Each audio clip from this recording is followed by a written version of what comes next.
الحمد للہ رب العالمین والصلاة والسلام علی حبیبہ محمد وآلہ وصحبہ اجمعین۔ اعوذ باللہ من الشیطان الرجیم، بسم اللہ الرحمن الرحیم۔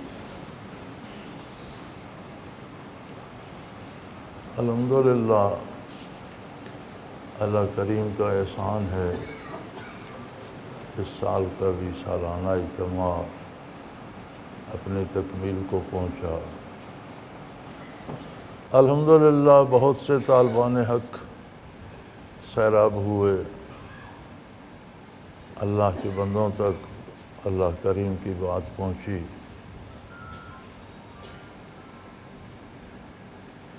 اللہ کریم ان کاوشوں کو قائم رکھے اور تشنگان حق کی سیرابی کا اہتمام فرمائے رکھے۔ وہ قادر ہے، جو ہوتا ہے اسی کے کرنے سے ہوتا ہے، اور جو نہیں ہوتا وہ اسے وہی روک دیتا ہے۔ ایک ضروری بات عرض کرنا تھی، میں نے احباب سے کہی بھی، میں نے کیا کہا انہوں نے کیا سمجھا، پھر انہوں نے جو لکھا سمجھا کیا، لکھا کیا، پھر وہ المرشد میں دیا گیا تو بات کچھ سے کچھ ہو گئی۔ اور یہ ہوتا ہے، بعض اداروں میں کورس بھی کرائے جاتے ہیں کہ 10-12 بندوں کو فاصلے پہ کھڑا کر دیتے ہیں، ایک بندے کو ایک جملہ کہتا ہے، اس نے دوسرے کو کہنا ہوتا ہے، اس نے تو آخر جانے تک ساری بات بدل جاتی ہے۔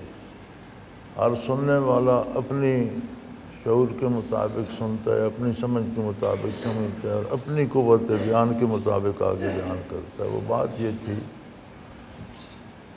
کہ بہت سے احباب، خواتین و حضرات ای میل میں بھیج دیتے ہیں کہ ہمیں بیعت کیا جائے۔ 4-5-6 کم و بیش روزانہ ہوتے ہیں، کسی دن نہیں بھی ہوتے، لیکن عموماً 4-5-6 افراد، اور پھر دنیا کے مختلف گوشوں سے ہوتے ہیں۔ کچھ ملک میں جو لوگ ہیں آ جا نہیں سکتے، کوئی بیمار ہے، کوئی ضعیف ہے، تو وہ بھی ریکویسٹ بھیج دیتے ہیں۔ کبھی کبھی 10-12 کبھی 20 بھی ہو جاتی ہیں۔ تو میں نے ان سب کے لیے عرض کیا تھا کہ جو لوگ ای میل پہ بیعت کرتے ہیں، تو چونکہ یہاں معاملہ صرف بیعت ہو کر ختم نہیں ہو جاتا۔ بیعت تو ایک معاہدہ ہے کہ آپ جو کہیں گے اگر وہ دین کے خلاف نہیں ہوگا تو میں ضرور اس پر عمل کروں گا۔ یہ ایک معاہدہ ہے بیعت تو، کیونکہ بیعت کا مطلب ہے بک جانا۔ تو میں نے یہ عرض کیا تھا، شاید آج یہ بات میری زبان سے پہنچ جائے، ریکارڈنگ پہنچ جائے، کہ جو لوگ ای میل کے ذریعے بیعت کرتے ہیں یا خط کے ذریعے، خط بھی آتے ہیں ڈاک میں بھی کرتے ہیں، تو بیعت پہ بس نہ کر جائیں۔ انہیں چاہیے کہ اگر یہاں تک آ سکیں تو ضرور آئیں، نہیں تو ان کے قریب جو بھی مرکز ہے جہاں ذکر ہوتا ہے، جو بھی دوست ہیں ان سے ملیں اور ذکر سیکھیں اور باقاعدہ اس پہ محنت کریں۔ کیونکہ صرف بیعت ہونا مقصد نہیں ہوتا، بیعت ہو کر کرنا کیا ہے، مقصد وہ ہوتا ہے۔ بیعت تو ایک معاہدہ ہے کہ آپ جو کہیں گے میں کروں گا، اور اس میں شرط صرف یہ ہے کہ وہ شریعت کے خلاف نہ ہو،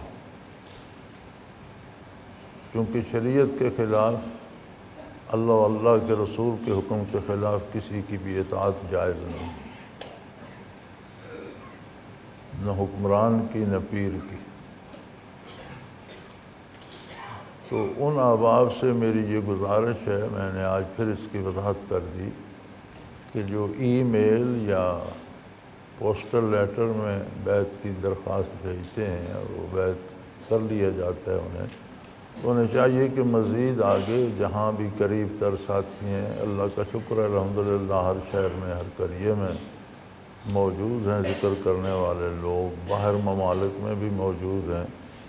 اب تو الحمدللہ دنیا کا شاید کوئی ملک ہو جہاں نہ ہوں تو ان ساتھیوں سے مل کر وہیں ذکر سیکھ لے اور محنت کرے، اللہ اسے وہیں اپنے انعامات سے نوازے گا۔ میں نے یہ عرض کیا تھا ساتھیوں کو، المرشد میں چھپا بھی، لیکن شاید میں نے کیا کہا تھا، چھپا کیا تو سمجھ نہیں آئی، مجھے بھی نہیں آئی۔ جہاں تک میری یادداشت کام کرتی ہے تو ہمارا پہلا اجتماع سالانہ 1961 میں ہوا تھا۔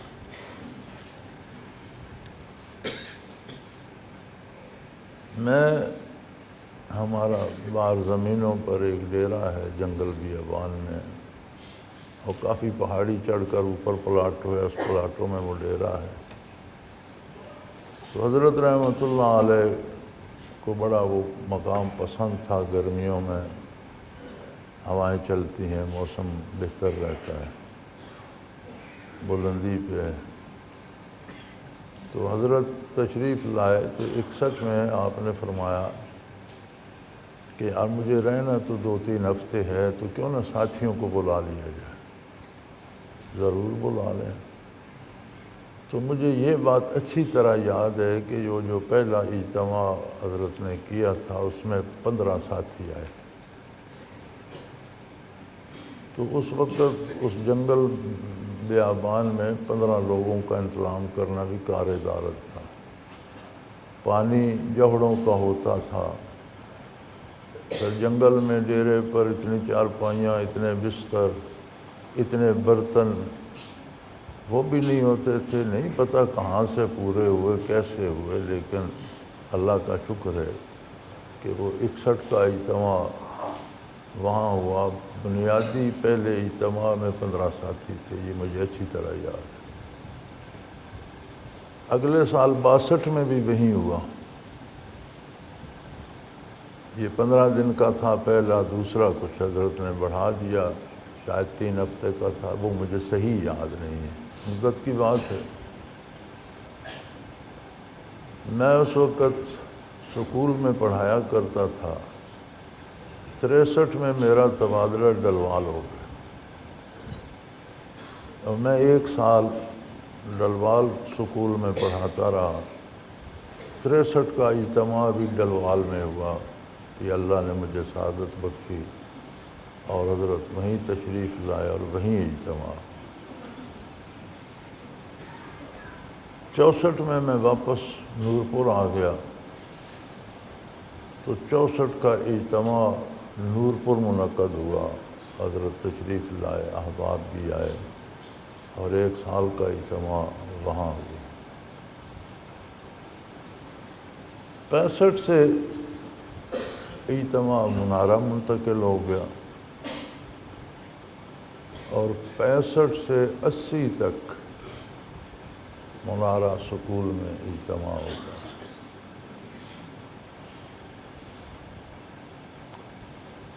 ابتدائی طور پر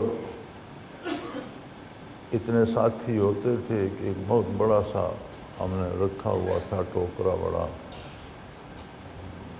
چھابے کی شکل کا، تو اس میں اردا گرد روٹیوں سے بھر کر اس درمیان میں ایک بہت بڑی ہانڈی بنا کر رکھ دیتے، تو وہ میں گھر سے سر پہ اٹھا کے لے آیا کرتا تھا سکول میں، تو صبح شام اس طرح چلتا تھا۔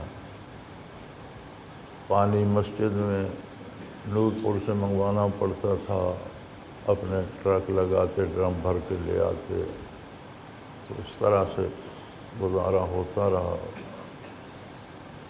65 سے 79 تک منارہ سکول میں اجتماع ہوتا رہا۔ سکول کیونکہ ہمارے محلے کے اندر ہی تھا، ساتھ ہی گھر تھے، 100-2 گز کے فاصلے پر تھے، چلتا رہا کام۔ 80 میں غالباً پہلا اجتماع یہاں ہوا۔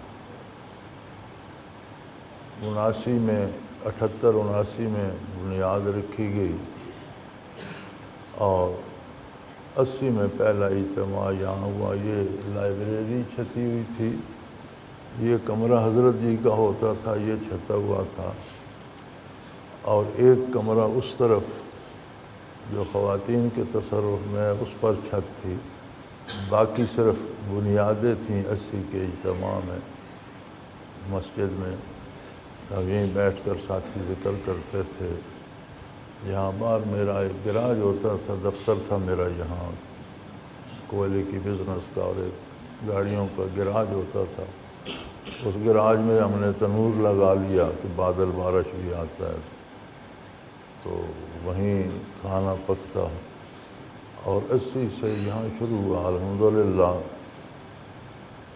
اب بھی 115 کا اجتماع، 80 سے 15 تک 35 سال اجتماع کو یہاں بھی ہو گیا۔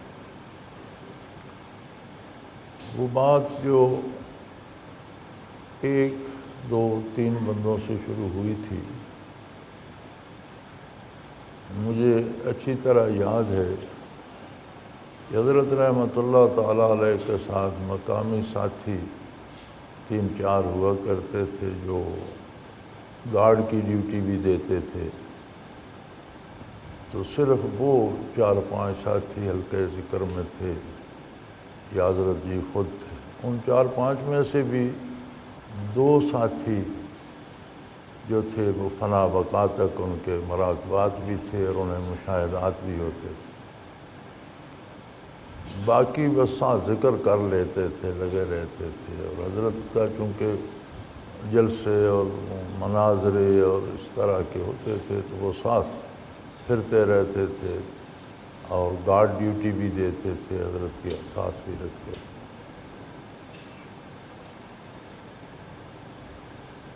جب میں حلقے میں آیا تو اس وقت حضرت نے اعلان کیا تھا، کیونکہ یہ نظام بارگاہ رسالت مآب اور مشائخ اعظام کے تابع چلتا ہے، تو مشائخ نے حضرت کو فرمایا کہ آپ اسے عام کریں۔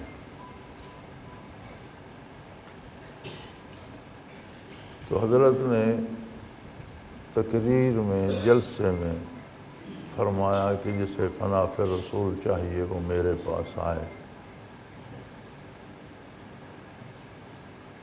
تو اس وقت تو حضرت نے فرمایا تھا کہ میں اسے 6 مہینے پاس رکھوں گا، کھانا خود سے دوں گا، محنت کرواؤں گا اور اسے فنا فی رسول نصیب ہو جائے۔ تو وہ جلسہ یہیں پدراڑ میں تھا۔ اس کے بعد حضرت منارہ آئے، یہاں بھی بیان ہوا، پھر وسنال گئے، پھر کلر کہار گئے، پھر واپس گھر تشریف لے گئے۔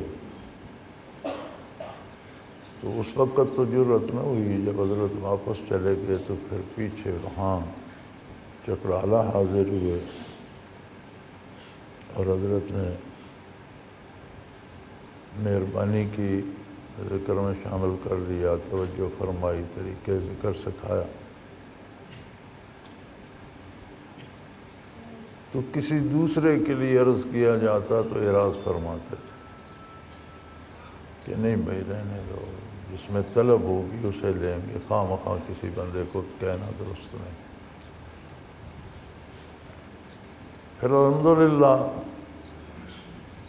اللہ کریم نے اس نعمت کو عام کیا اور حضرت کے وصال تک تو پھر یہ ملک میں اور باہر ممالک میں بھی پھیل چکی تھی۔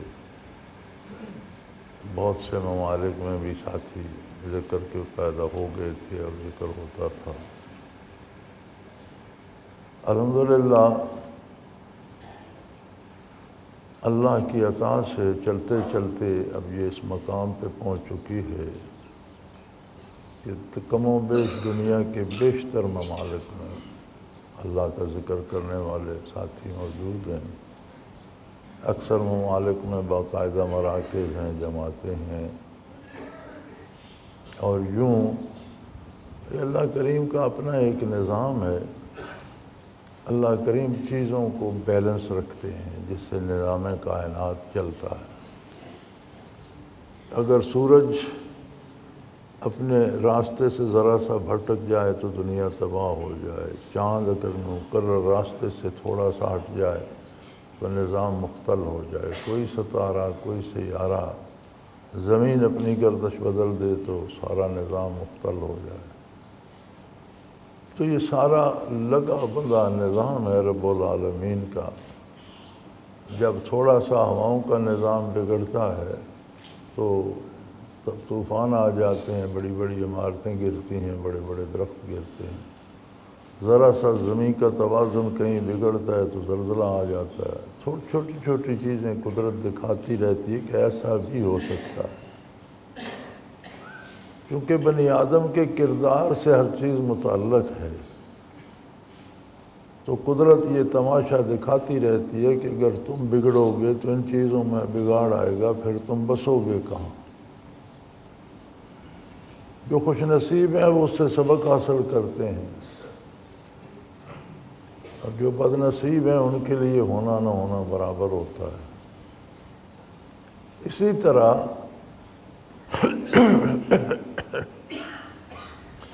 انسانی کردار اور گفتار میں توازن رکھا جاتا ہے۔ شروع میں جب نزول عیسیٰ علیہ السلام کے بارے حدیث شریف میں پڑھا تو دماغ الجھتا تھا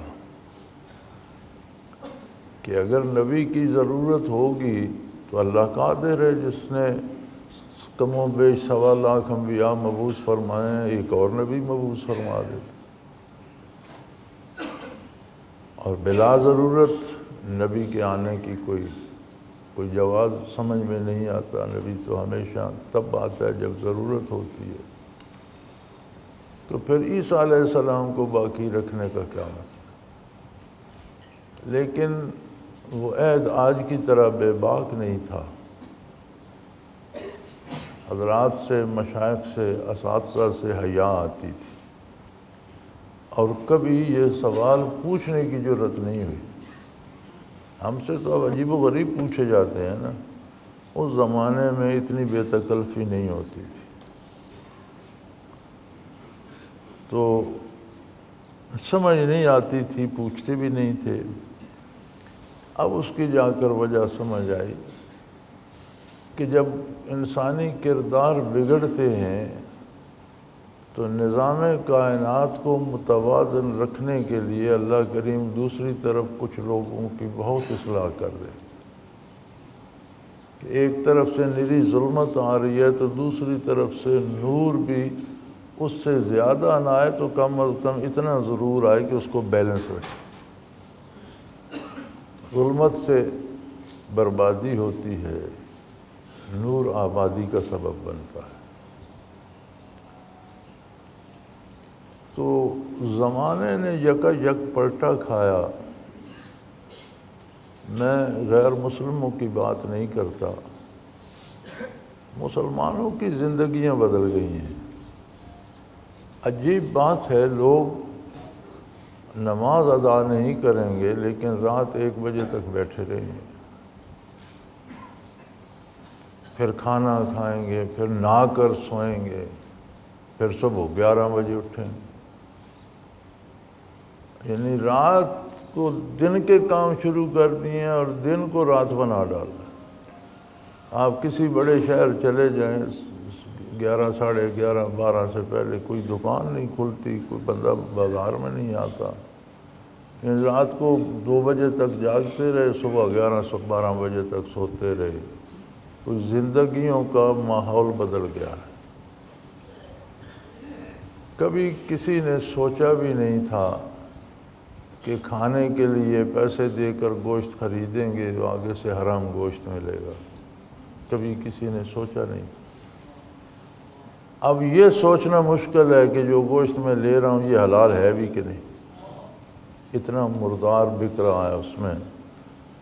اور یہ ہمارے دیہات میں تو کسی کی گائے مر جاتی، بھینس مر جاتی، کوئی کتا بلہ مر جاتا، گھوڑا مر جاتا، گاؤں کے باہر پھینک دیتے اور گدھیں آ جاتی کھا پی جاتی۔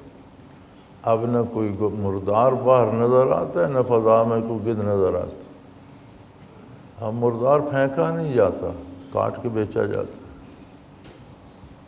اور لینے والوں کا حال یہ ہو گیا ہے کہ سود کے یا رشوت کے پیسے جیب میں لے کر حلال گوشت ڈھونڈتے ہیں۔ جو پیسہ جیب میں ہے وہ یا سود کا ہے یا رشوت کا ہے، وہ حرام ہے، اور تلاش ہو رہی ہے حلال گوشت مل جائے۔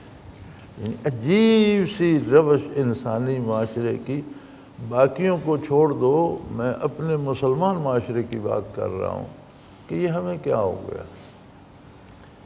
کافر معاشرے کو ہم دیکھیں تو وہاں کم از کم کھانے کی چیزیں جو ہیں وہ میڈیکلی ہائیجینیکلی وہ درست ہوتی ہیں، یعنی صحت کے لیے مضر نہیں ہوتی، خواہ ان سے ایمان چلا جائے۔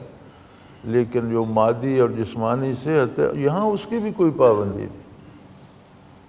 ہمارے مسلمان معاشرے میں یا کم از کم ہمارے ملک میں جو ہم دیکھ رہے ہیں، یہاں اس کی بھی جو جس کا جی چاہے بیچے اور جو جس کا جی چاہے کھائے، بچتا ہے تو بچے، مرتا ہے تو مر جائے، کسی کو کوئی پرواہ نہیں۔ کردار کا تعلق غذا سے علماء کے مطابق 80% ہوتا ہے۔ انسانی مزاج کی تربیت جو ہوتی ہے تو علماء حق فرماتے ہیں کہ 80% اثر اس پہ غذا کا ہوتا ہے، 15% اثر اس پہ گھر کے ماحول اور والدین کا ہوتا ہے، اور 5% وہ باہر معاشرے سے سیکھتا ہے، کیونکہ بچہ اکثر گھر میں ہی رہتا ہے۔ تو والدین اسے جو غذا دیتے ہیں اس کا اثر 80% ہوتا ہے۔ ہم حضرت جی کے ساتھ لاہور میں تھے، اکھاڑا بوٹا مل میں مسجد تھی، اس میں اکھاڑا بوٹا مل ایک محلہ ہے لاہور کا۔ تو کئی دن ہمارے ساتھ ایک بزرگ رہے، ریٹائرڈ آفیسر تھے، اچھے عہدے سے ریٹائرڈ تھے۔ تو شکوہ انہیں یہ تھا کہ مجھے بیٹے نے گھر سے نکال دیا ہے اور میرے پاس نہ رہنے کو جگہ ہے نہ کھانے کو۔ تو حیرت ہوتی تھی کہ بیٹے نے گھر سے نکالا۔ اب سمجھ آتی ہے، کبھی کبھی مجھے اس کا خیال اب بھی آتا ہے، تو سمجھ آتی ہے کہ اس نے بیٹے کو رشوت سے پالا ہو۔ اب حرام کھا کر جو مزاج بنا وہ ویسا ہی ہونا تھا، کیونکہ 80% مزاج کا مدار غذا پر ہے۔ تو غذا میں اگر مردار کھلائے جا رہے ہیں تو کردار کی کس کی توقع آپ رکھتے ہیں؟ اب ہمارا پاکستانی معاشرہ اس درجے کو پہنچ چکا ہے کہ آپ گھر میں بیٹھ کر آرام سے خبریں بھی نہیں سن سکتے کہ ان کے درمیان بھی لڑکیاں برہنہ ناچتی ہوئی اشتہار میں آ جائیں گی۔ تو عجیب سا ماحول بن گیا۔ کھانے میں، غذا میں رشوت، سود تو شیر مادر سمجھ لیا ہے لوگوں نے۔ سود مل گیا، حرام مل گیا، کردار میں ظلمت آ گئی۔ تو یہ ساری چیزیں مل کر تباہی کی طرف لے جاتی ہیں۔ تو اللہ کریم دوسری طرف اپنے نام کو، اپنی ذات کو، اپنے کلام کی کیفیات کو عام کر دیتے۔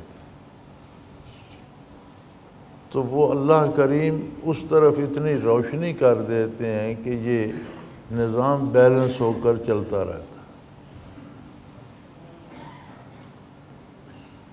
عرض کیا گیا یا رسول اللہ قیامت کب قائم ہوگی؟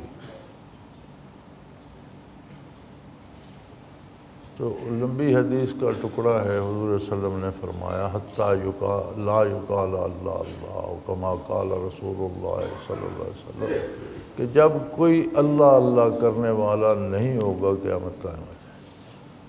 گویا یہ اللہ اللہ اور اس کی کیفیات بقائے عالم کا سبب ہے۔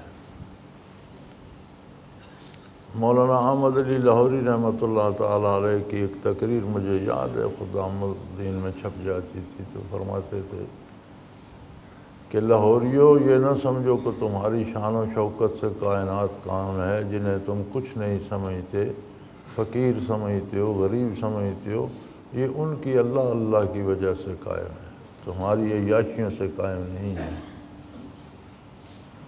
تو اللہ کریم یہ نعمت عام کر دیتے اور اس کو نظام کو بیلنس رکھتے۔ اب برائی اتنی پھیل گئی ہے کہ ہمارے جیسے لوگ بھی نیکوں میں آ گئے۔ جب ماحول میں نیکی تھی تو شاید ہم ان کے چوکیدار بننے کے اہل بھی نہیں تھے، اور یہ اللہ کا احسان ہے، وہ کسی کو بھی عطا کر سکتا ہے، جسے چاہے عطا کر سکتا ہے۔ یہ اس کا احسان ہے کہ اس نے ہمیں یہ توفیق بخشی، اور دوسری طرف اس کا نام لینے، اس کی روشنی پھیلانے کی توفیق عطا کر۔ بے شمار لوگ نمازیں پڑھتے ہیں الحمدللہ۔ ایک عجیب بات ہے، جیسے بھی ہیں بڑی بڑی مساجد ہیں شہروں میں، جب بھی اذان ہوتی ہے مساجد بھر جاتی ہیں۔ اچھے ہیں، برے ہیں، بھلے ہیں، جیسے بھی ہیں، لیکن مساجد بھی آباد رکھتے ہیں۔ سارا سال چلتے ہیں حرم کعبہ کو، سارا سال کوئی آ رہا ہے، کوئی جا رہا ہے، کوئی آ رہا ہے، کوئی جا رہا ہے۔ پہلے صرف حج پہ جاتے تھے، اب تو روزانہ جس کا جی چاہتا ہے وہ چھوٹے حج کے لیے چلا جاتا ہے۔ عمرہ بھی تو حج اصغر ہے۔ یہ حج اکبر کی اصطلاح جو ہے یہ عمرے کے مقابلے میں ہی ہے، ورنہ کوئی حج اکبر اکیلا نہیں، سارے حج اکبر ہے۔ حج اکبر ہوتا ہے، عمرہ حج اصغر ہوتا ہے۔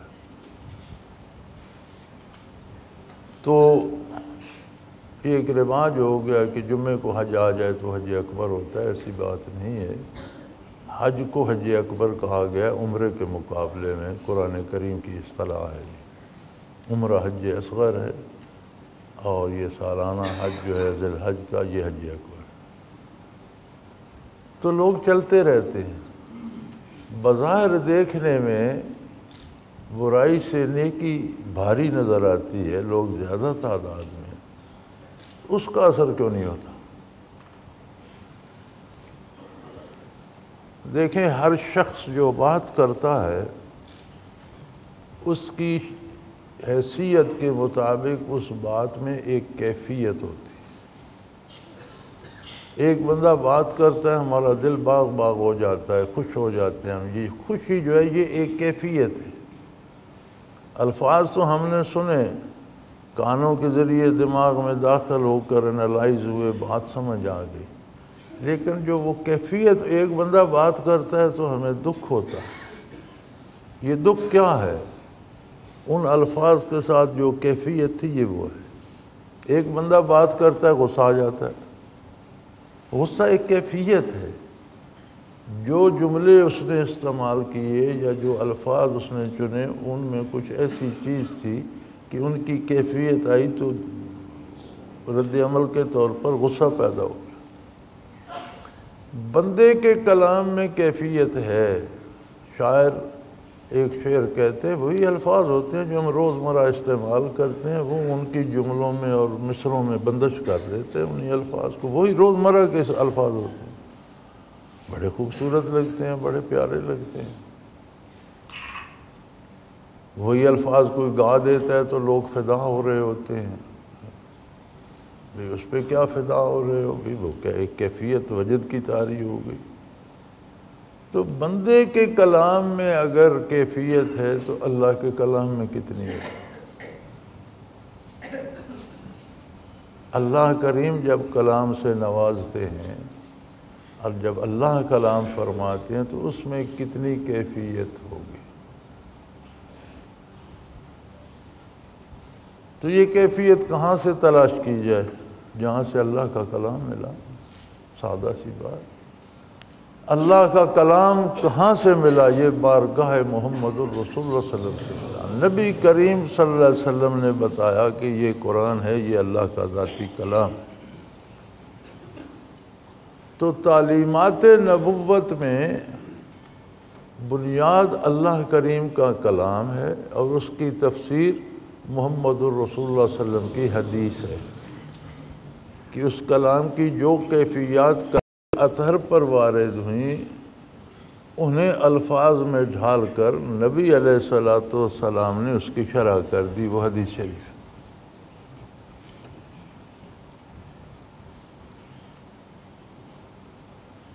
اب ہم قرآن کے الفاظ لیتے ہیں، حدیث شریف کے الفاظ لیتے ہیں، کوئی کیفیت وارد ہوتی ہے؟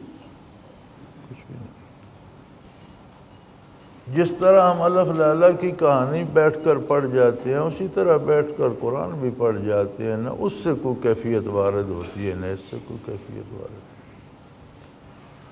تو یہ جو اکثریت ہے نمازیوں کی، حاجیوں کی، قاریوں کی، اس میں وہ طاقت نہیں ہے جو نحوست آج کل کی برائی میں ہے۔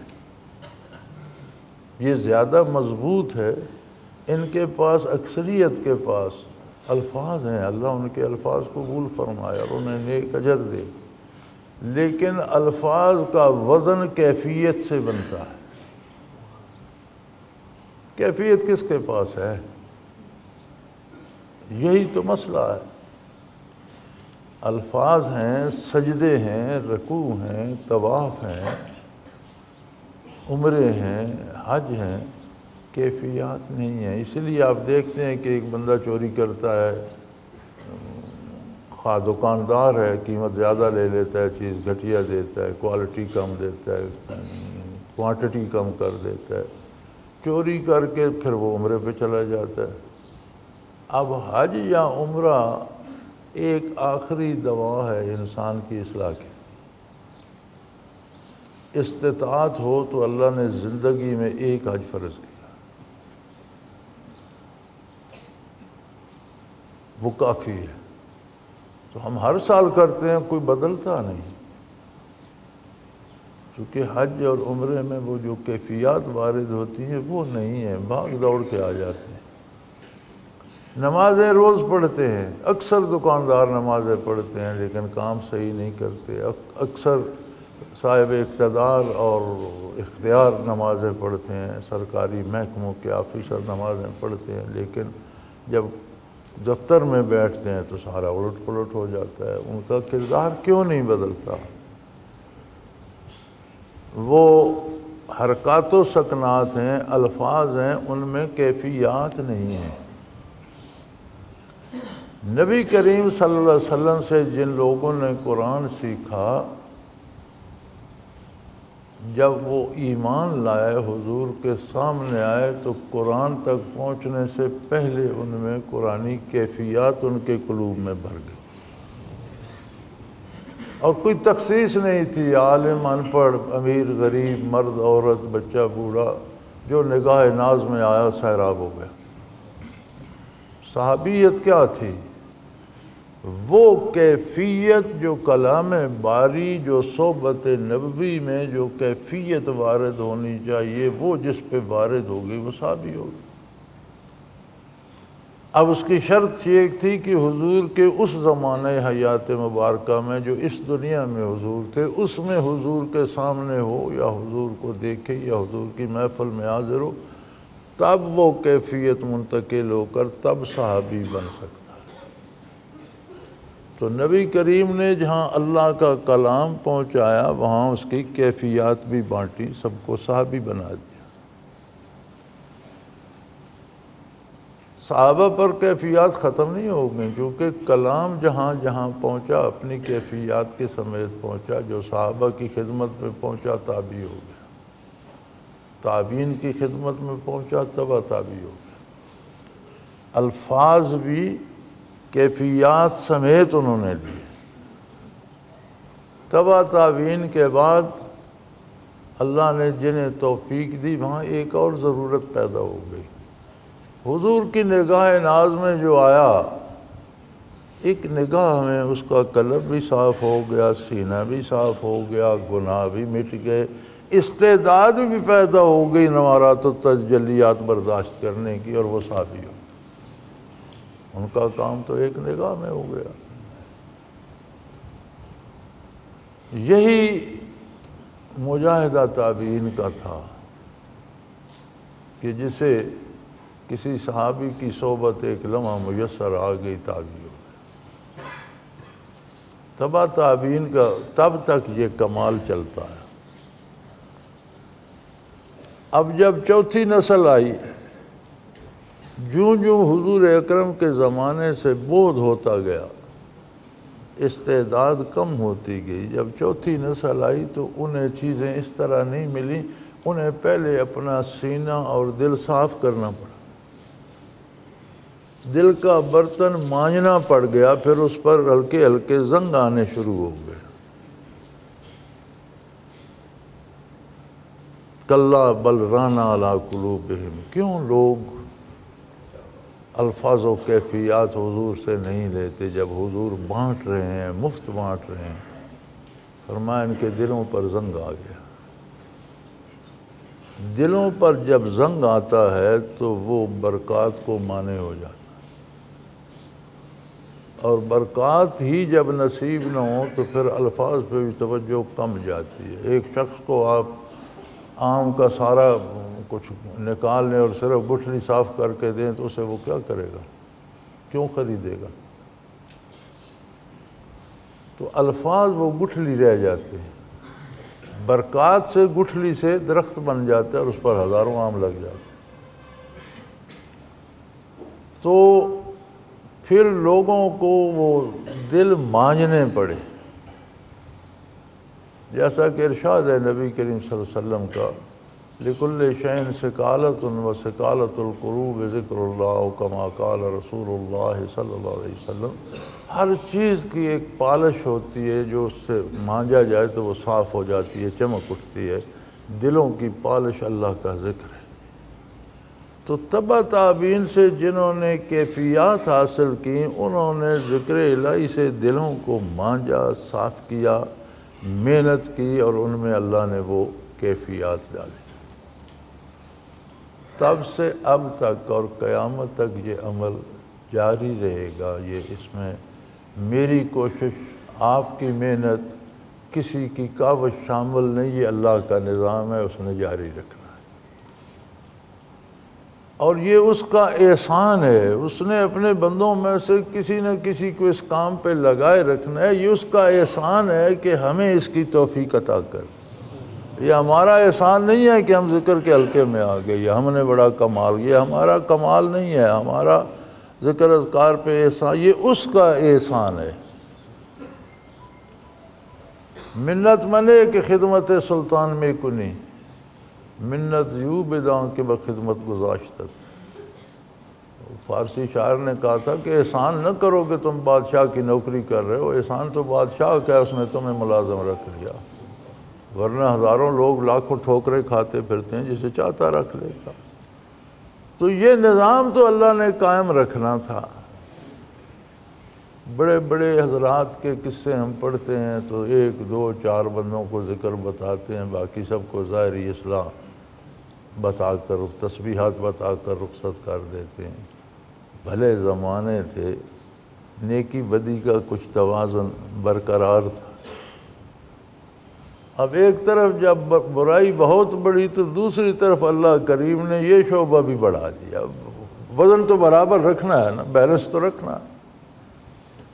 پہلے کفار میں برائیاں تھیں، غیر مسلموں میں برائیاں تھیں، مسلمان کچھ نہ کچھ احتیاط کرتے تھے۔ اب عالم اسلام میں بھی تاریکیاں چھانے لگ گئیں، طوفان ایسے اٹھے کہ انہوں نے مسلمانوں کو بھی اپنی لپیٹ میں لے لیا، تو اللہ کریم نے دوسری طرف یہ نعمت عام کر دی، ورنہ مجھے اور آپ کو یہ نعمت کب نصیب ہونا تھا؟ ہم کس کھیت کی مولیاں، ہماری کیا حیثیت؟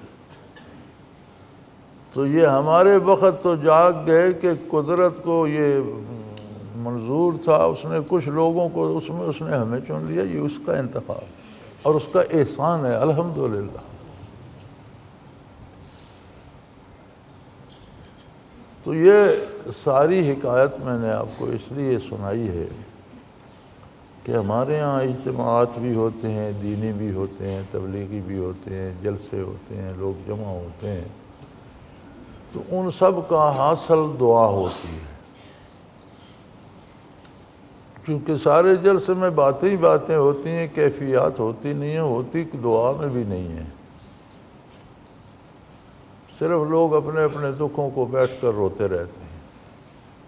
کوئی قرب الہی کے لیے روتا ہوا میں نے نہیں دیکھا، کوئی وصول اللہ کے نہیں، اپنے دنیاوی دکھوں کو بیٹھ کر روتے رہتے۔ اور وہ جو دعا کرانے والے حضرات ہوتے ہیں وہ بھی نفسیات کے ماہر ہوتے ہیں۔ نفسیات کو پڑھنا ضروری نہیں ہے، جب لوگوں سے واسطہ پڑتا ہے تو نفسیات تجربے میں آ جاتی ہے۔ انہیں بھی لوگوں کی کمزوریاں پتہ ہوتی ہیں۔ یا اللہ میرے کاروبار میں ترقی دے، وہ جن کو نقصان ہوتا ہے وہ بیٹھ کر پھا رونا شروع کرتے ہیں۔ یا اللہ مجھے نقصان سے بچا، وہ بیچارے رونے لگ جاتے ہیں کہ میرا تو نقصان ہو گیا، آج مولوی دعا کر رہا ہے، جب میرا ہو چکا ہے تو کسی کا بیٹا بیمار ہے، پھر وہ کہ میرے اولاد کو بیماری سے، وہ بیچارہ رونے لگ جاتا ہے۔ کسی کی بیوی روٹھ گئی ہے، پھر مولوی دعا میں کہتے ہیں یا اللہ ہمارے گھروں کو آباد، بیچارہ وہ رونے لگ جاتا ہے کہ میرا تو اجڑ گیا، مولوی صاحب کو آج یاد آیا آباد۔ تو لوگوں کے دکھوں کو چھیڑتے ہیں دعا میں کہ کس کس کی کیا کمزوری ہے، یہ باقاعدہ فن ہے۔ اور اس پہ پھر وہ دعا میں پھر وہ ہر بندہ رو رہا ہوتا ہے، ہر ایک کو کوئی نہ کوئی کمزوری تو ہوتی ہے، تو وہ بیچارے رو رہے ہوتے ہیں۔ پھر اخباروں میں چھپتا ہے جی لوگوں نے ہچکیاں بند گئیں، فلاں حضرت نے دعا کرائی ہچکیاں بند گئیں۔ ارے دعا ہچکیاں باندھنے کے لیے تو ہے یا اللہ کریم سے بات کرنے کے لیے ہے؟ نبی کریم صلی اللہ علیہ وسلم کا ارشاد ہے دعا مخ العبادہ ہو کما قال رسول اللہ صلی اللہ علیہ وسلم، کہ ساری عبادتوں کا حاصل، اس سارے رڑکے میں جو مکھن نکلتا ہے وہ دعا ہے۔ کیونکہ دعا کیا ہے؟ ایک عاجز بندے کو براہ راست اللہ کریم سے مخاطب کر دیتی ہے۔ تو ساری عبادتوں کا حاصل تو قرب الہی ہے۔ تو جب آپ بالمشافہ گفتگو کی توفیق مل جاتی ہے تو اس سے بڑا قرب الہی کیا ہوگا؟ تو دعا میں تو ٹھیک ہے رونا بھی آتا ہے، لیکن میرے خیال میں دل میں بشاشت آنی چاہیے۔ آنکھیں رو بھی رہی ہوں تو دل میں فرحت آنی چاہیے۔ اللہ کریم سے جب براہ راست آپ گزارش کر رہے ہوتے ہیں تو بندہ بندہ ہے، اس کی ذات بندے کی رسائی سے برال برا ہے، تو اس فاصلے کا ایک ہجر کا دکھ تو ہوتا ہے۔ ٹھیک ہے بندہ بندہ ہے، اپنی حیثیت میں ہی رہے گا۔ طلب دیدار کی اگر موسیٰ علیہ السلام کو تڑپا دیتی ہے تو معاش و ماں کی کیا حیثیت؟ تو جو اہل اللہ روتے ہیں وہ اس دکھ میں روتے ہیں۔ ان کا کوئی بیٹا بیمار نہیں ہوتا، کوئی بیوی روٹھ نہیں گئی ہوتی، کوئی کاروبار میں نقصان نہیں ہوتا۔ وہ جو ایک اندیکھا ہجر ہے کہ ہر جگہ اللہ موجود بھی ہے اور ہماری رسائی میں بھی نہیں ہے۔ تو جب اللہ محبوب بن جاتا ہے، مطلوب بن جاتا ہے، مقصود بن جاتا ہے، تو پھر بندے کا دل چاہتا ہے بندہ بندہ ہے، دیکھوں انجوائے کروں، بات کروں۔ بات کرتا ہے تو ابھی اس کی یک طرفہ ہوتی ہے، دیکھ سکتا نہیں۔ تو اللہ کے بندے اس دکھ میں روتے ہیں۔ دنیا دار اپنے دنیا کے دکھوں میں روتا ہے، روتے سارے ہی ہیں لیکن مختلف ہیں۔ تو ایک رواج بن گیا ہے کہ یہاں اجتماع ہے، تبلیغی ہے، 3 دن کا ہے، تو بندے تیسرے دن آتے ہیں کہ چلو دعا میں شامل ہو جائیں گے۔ ایک چلے کا ہے جی، بندے 40ویں دن آتے ہیں دعا میں شامل۔ یہ جو اجتماع ہے اس کی میں نے آپ کو پوری حکایت سنا دی کہ یہ تاریخ کی امانت ہے، جماعت کی امانت ہے۔ بیان ہو گیا، اس کی تاریخ بن جائے گی، بعد میں آنے والوں کے کام آئے گی۔ تو یہ برتن سازی کا اجتماع ہے۔ یہاں سینے مانجے جاتے ہیں، یہاں قلب صاف کیے جاتے ہیں۔ تو یہاں کا اصل فائدہ یہ ہے کہ آپ وقت لے کر آئیں، یہاں وقت لگائیں، محنت کریں اور اپنا دل مانجیں اور چمکائیں۔ دعا کی اپنی برکات ہیں، نہ آنے سے دعا میں آ جانا پھر بہتر ہے، کچھ شمولیت تو ہو گئی، لیکن جو حق ہے وہ ادا نہیں ہوتا۔ تو اکثر دوست دعا کے لیے رش کرتے ہیں کہ چلو جی ہم بھی دعا میں شامل ہو جائیں، اللہ سب کو قبول کرے اور سب کے سینے روشن کرے اور سب کو خطاؤں سے معافی عطا فرمائے، اپنی رحمت سے نوازے، وہ الگ بات ہے۔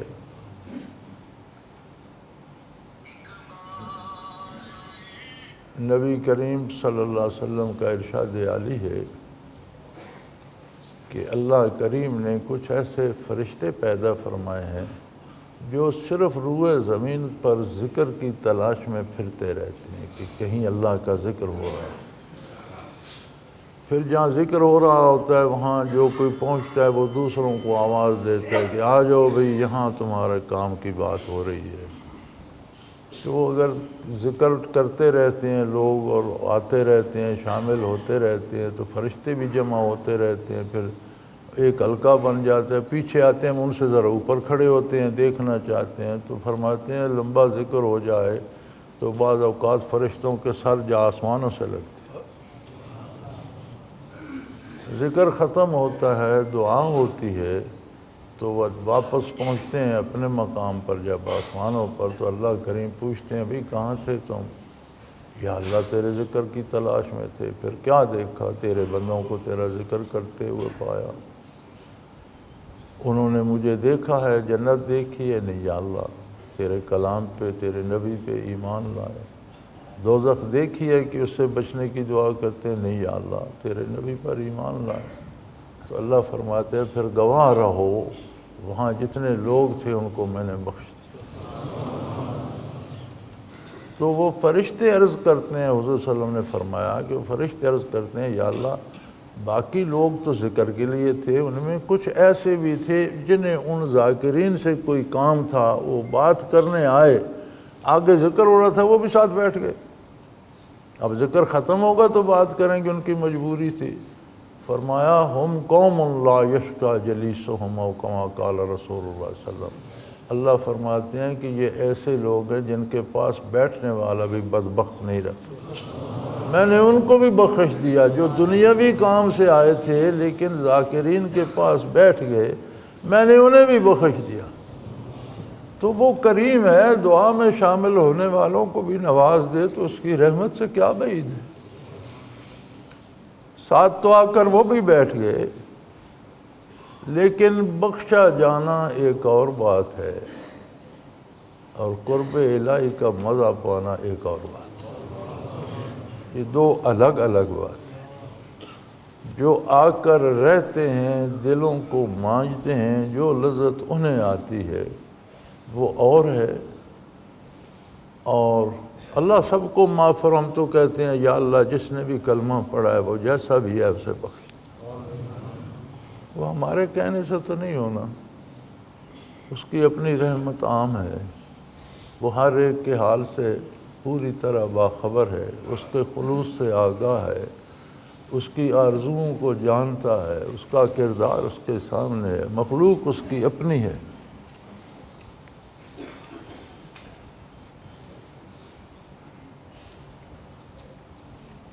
حضرت ابراہیم علیہ السلام نے دعا کی تھی کہ اللہ تو بخش دے تو بڑا کریم ہے، وَإِن تُعَذِّبْهُمْ فَإِنَّهُمْ عِبَادُكَ، اگر تو عذاب دے تو بندے تیرے ہیں، کوئی کیا کہہ سکتا، تیری اپنی مخلوق ہے، تو چاہے تو اسے باقی رکھے، چاہے تو فنا کر دے، چاہے تو اسے خوب سنوار دے، چاہے تو بدشکل، تیری اپنی کسی کا کیا ہے اس میں، تو قادر ہے۔ تو اس لحاظ سے دعا میں شمولیت بھی اچھی بات ہے، لیکن اچھے اچھے کھانے دیکھنا سونگھنا اور بات ہے، کھانا اور بات ہے۔ تو دعا والے حضرات بھی خوشبو تو لے ہی لیتے ہیں، لیکن جو کھاتے ہیں وہ کیفیت اور ہے۔ تو یہ میں اس لیے عرض کر رہا ہوں کہ صرف دعا میں نہیں، دعا میں بھی ضرور آئیں، لیکن تربیت کے لیے وقت نکالیں، 1 دن 2 دن 4 دن،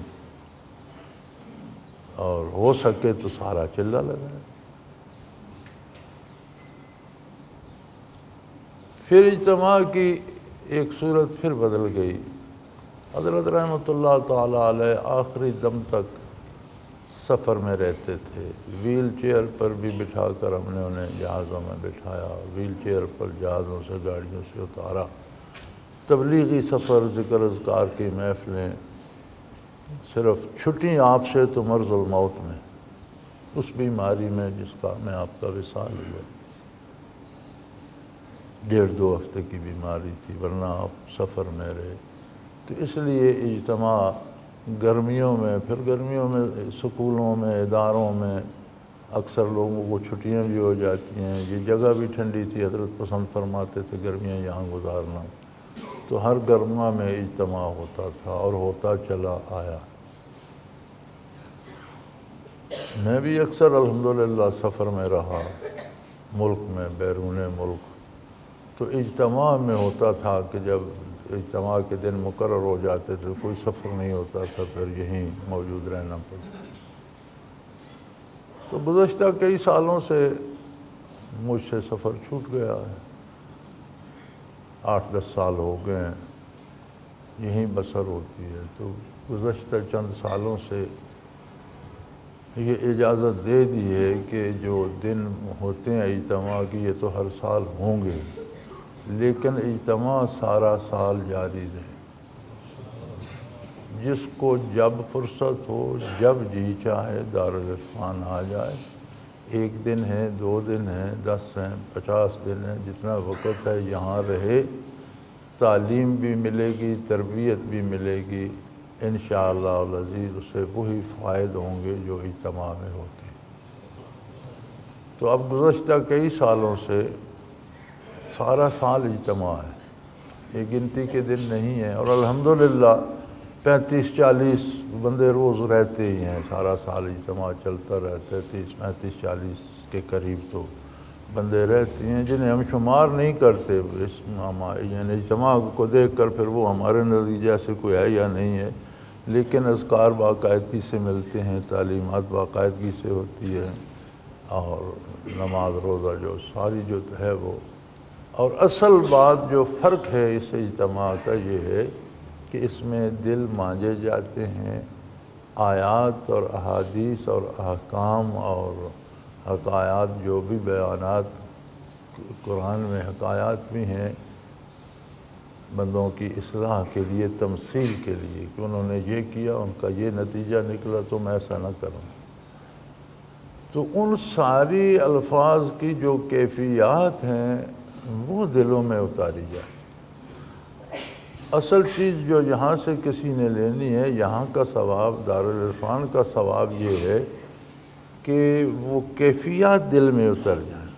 جب بندہ کہے لا الہ الا اللہ تو دل جو ہے وہ اس سے جھوم اٹھے کہ کوئی الہ نہیں اللہ کے سوا، ایک یقین حاصل ہو، احکام ہوں یا امثال ہوں تو ان پر طبیعت اور مزاج بدلے اور وہ کیفیات دل میں اتریں، اور بندہ خلوص سے دل سے نیکی کرے، عمل کرے، ان کیفیات کا حامل ہو جو مقصود ہے۔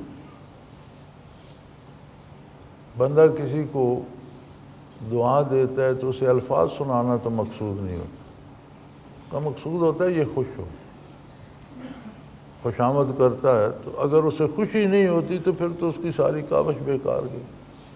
آپ کسی سے ناراض ہو کر بد دعا دیتے ہیں، بد کلامی کرتے ہیں، تو مقصد یہ ہوتا ہے کہ یہ چڑھے، اسے تکلیف ہو، یہ تڑپے، تو اگر اس پہ اسے غصہ ہی نہیں آتا تو پھر اتانا دینے کا کیا فائدہ۔ کلام الہی کا مقصد بھی ہے کہ یہ ان کے دلوں میں اترے، ان پر کیفیات وارد ہوں، اور یہ ویسے بنتے چلے جائیں جیسے قرآن انہیں بنانا چاہتا ہے، اس کھانچے میں ڈھلتے جائیں جس میں نور نبوت انہیں ڈھالنا چاہتا ہے۔ تو یہ اس ادارے کا اصل کام جو ہے، یا جس پہ یہ محنت کر رہا ہے، مزدوری کر رہا ہے، یہ ہے۔ تو جب بھی وقت ملے، جب بھی فرصت ہو، جب جی چاہے، جس کا جی چاہے وہ تشریف لا سکتا ہے۔ یہی محافل، یہی مجالس، یہی اذکار، یہی اوقات اسے سارا سال انشاءاللہ نصیب ہوتے رہیں گے۔ توفیق اللہ کریم کے پاس ہے، آرزو بندے کے دل میں ہے، وہ کریم ہے، اسے ہدایت فرمائے۔ وآخر دعوانا ان الحمدللہ رب العالمین۔